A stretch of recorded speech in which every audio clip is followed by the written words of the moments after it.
abuse.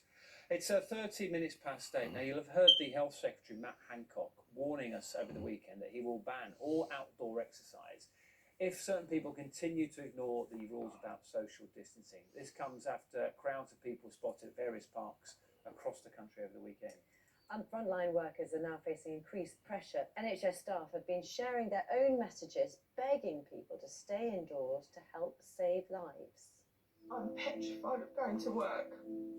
I'm petrified, but I have to go to work. You have to stay indoors. There is nothing so special out there for you to be going out. Yeah, the sun's shining. Yeah, you might be dead in a few weeks because you wanted to go out and go get some fresh air. Stay in. If you stay in and you don't spread it and you don't catch it, that takes the pressure off of us, because we're all on our knees at the moment, to be fair, and we're all pulling weird old shifts. We're all supporting each other, luckily, and we're trying to save lives.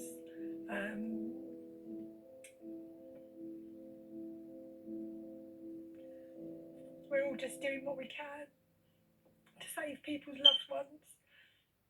I mean, the message couldn't be clearer, could it? We're joined now by two frontline workers. Dr. Amy Jones is an intensive care consultant and joins us from Royal Gwent Hospital in Wales. Dr. Dan Magnus is a clinical lead in paediatric emergency medicine and joins us from Bristol. Morning to you, and thank you for speaking to us on what I know will be incredibly busy days for you. Amy Jones, first of all, I know you're about to start work, but just give us an indication of what kind of thing you are having to deal with. We've pretty much already doubled our capacity to take ventilated patients, so we're in twice as many beds as usual. We've opened a third ITU. My patients are very young, much younger than I thought.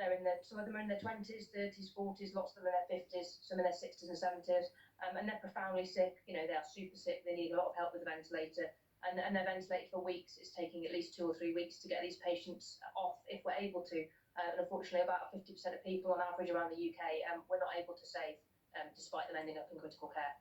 And I think what has struck a lot of people, Amy, over the weekend is listening to those first-hand accounts of doctors and nurses on the front line, just struggling to get through a shift, and some of the sort of the mental issues that you are dealing with day in, day out when you're seeing these patients who are so ill. Yeah, I mean, you know, our job is to look after sick patients, but I think we've never seen so many sick young patients. Some of them are our colleagues from around the hospital, and some of them are completely young, fit, well people. And I think it's very difficult to kind of look at someone who could be you, lay in a hospital bed profoundly unwell. It makes you feel very mortal. Oh, I'm sure it does. Let's speak to you as well, Dan. So what is life like for you at the moment, and what kind of things are you having to deal with? Well, I mean, I think, you know, emergency departments and hospitals across the UK are obviously, you know, increasing their readiness and working extremely hard to make sure that we're in a position to deal with whatever may come. You know, we are asking people to stay at home, but we're also making sure, or trying to make sure, that if people are worried about their children or, you know, about family members who are critically ill, that they must come to emergency departments, that we are open. And we don't want people to be so frightened that they don't come to hospital at all.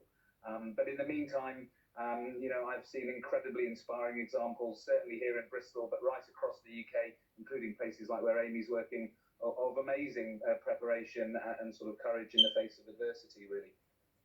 I just wondered, to the pair of you, how you feel the most effective ways of getting the message across, because there are some people who are just, you know, sort of flouting the regulations and the government guidelines. There are other people, and Dan, if you answer this first, then we come to Amy. We had an email in earlier from somebody called Tracy who said her neighbours are going out. They're in their early 70s. She's seen them going out 3 days on the trot. Somebody bumped into them in the supermarket, and they said they weren't shopping, they were just browsing. How can you get that message effectively across to people of the seriousness of the situation, Dan? Yeah, I think we just have to keep talking about it. You know, I don't believe that people are sort of, you know, willfully or, you know, in a sort of nasty way trying to flout these rules. But this is a great time to follow the rules. And I think certainly those of us working in the healthcare sector, or those of us who've been personally touched by this virus already, will know just how important it is to stay inside. And I think we just have to keep reminding each other that, you know, our eyes are sort of filling with tears on Thursday evenings as NHS staff when we hear the clapping on our streets. But clapping does not stop the spread of the virus. people have got to stay inside and try and prevent the infection from spreading. But at the same time, as I mentioned before, to make sure that if you are very worried or you are critically ill or have an emergency, that you come to an emergency department, because we are here for you. Yeah, Amy, what do you make of it when you see people perhaps not abiding by, what we've all been clearly asked to do? I think they don't appreciate how bad this virus is and how the virus takes no prisoners. It's very, very contagious. It's very easy to catch. And it's a lottery, really. You may think you're young, fit and well and it won't affect you, but I've got young, fit and well patients in my ITU that are probably going to die. And you don't know it's not going to be you, so why are you taking the risk? Why aren't you just doing the safest thing and staying at home? It's really clear, Amy. Also, I mean, there's so many desperate things going on, not just the fact that you're having to work on that, but these patients are alone, aren't they? Apart from obviously lovely people like you. Yeah, completely alone. I mean, we try and do voice calls. We'll ring their family. We've got a few mobile devices. We'll try and do video calls so the loved ones can see their families. But most of my patients were asleep on a ventilator, so it's only really the families being able to see them. And they're dying by themselves. They're dying with my nurses holding their hands. They're dying with hospital staff around them, not their family. And I don't know why you'd want such a terrible way to die when the alternative is just staying at home. And Amy, that just doesn't have just an impact on families. It's got to have an impact on all of you as well. Oh, it's really tough. I mean, my staff have been amazing. They've really stepped up.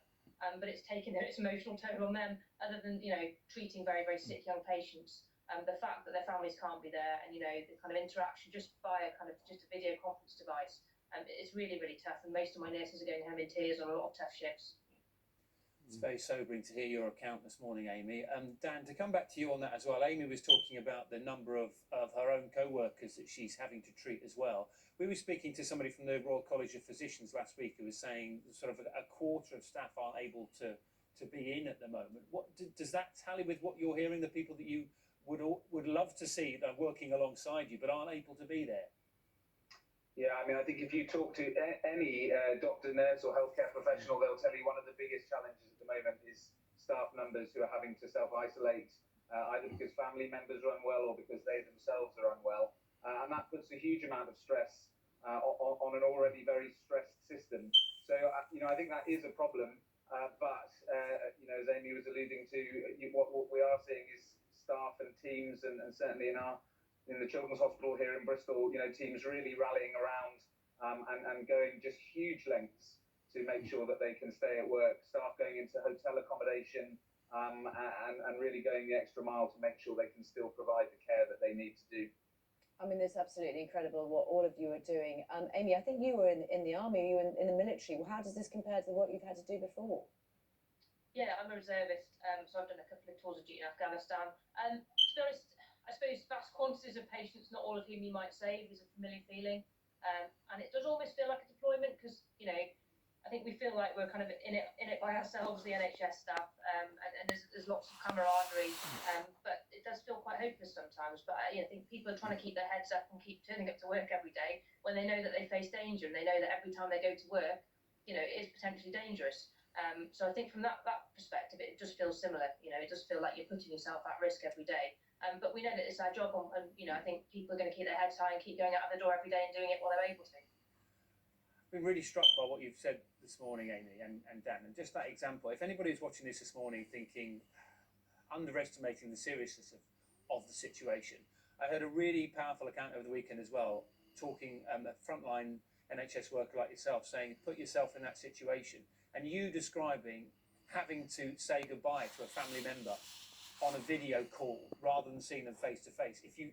If that doesn't have an impact on you, then there's no hope, really, is there? No, I don't think so. I can't see a worse situation to put yourself in when you've got the choice to not let that happen. And all you've got to do is stay at home. It's not difficult. We're not asking very much of you. Just keep yourself safe and stop the virus spreading. Well, we're going to leave it there with that really important thought. I appreciate you both incredibly busy, and thank you so much for talking to us here on BBC. Thank you very much. Thank you. Good luck today as well. Thank you. That's Dr. Dan Magnus, who leads a paediatric unit in Bristol, and Dr. Amy Jones, who is just about to